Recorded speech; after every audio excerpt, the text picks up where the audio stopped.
रामपुर के दुर्जय किले पर बीजेपी ने पहले ही विजय की तैयारियां शुरू कर दी हैं। बादशाहत के इस जंग में मुकाबला तूफानी है, जिससे पार पाने के लिए सपा और बीजेपी एड़ी चोटी का जोर लगाने में जुटी है। ये लड़ाई सबसे ज्यादा मुश्किल रामपुर किले पर एक छत्र राज करने वाले आजम खान के लिए मानी जा रही है, जिनके सामने बीजेपी ने पसमानदा समाज के मुस्लिमों की सबसे बड़ी मुश्किलें खड़ी कर दी हैं।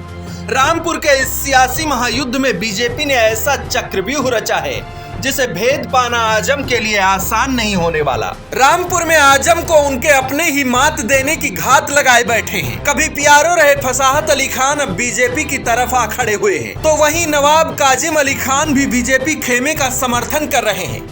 यानी सपा के सियासी फॉर्मूले पर यह पहला आघात है।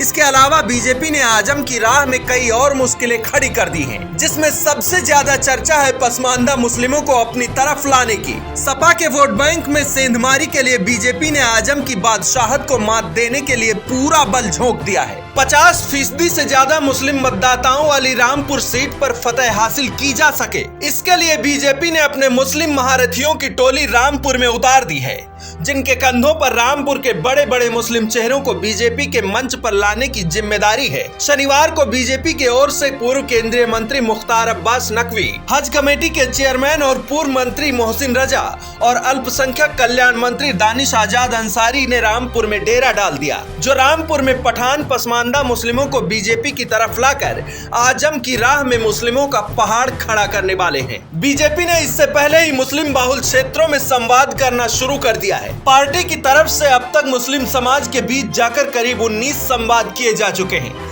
वहीं शुक्रवार को रामपुर में डेरा डालने के बाद बीजेपी के बड़े मुस्लिम चेहरे रामपुर के महिला वोट बैंक के साथ साथ प्रबुद्ध वर्ग, अधिवक्ता, डॉक्टरों और इंजीनियरों के साथ संवाद करेंगे। रामपुर की राहें इसलिए भी कठिन मानी जा रही हैं क्योंकि 2022 के चुनाव में अपने ही गढ़ में आजम को 60% वोट मिले थे, लेकिन 2019 के उपचुनाव में आजम की पत्नी तंजीन फातिमा को महज 49% वोट मिल पाए थे, जबकि 44% वोट बीजेपी के खाते में गया था और जीत का अंतर भी सिर्फ 8000 था।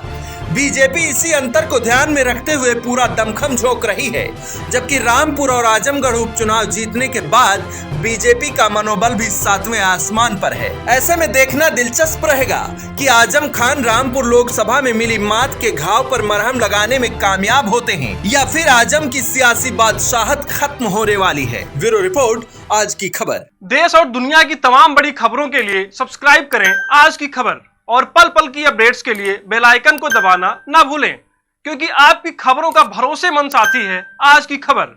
खबर जहां हम वहां।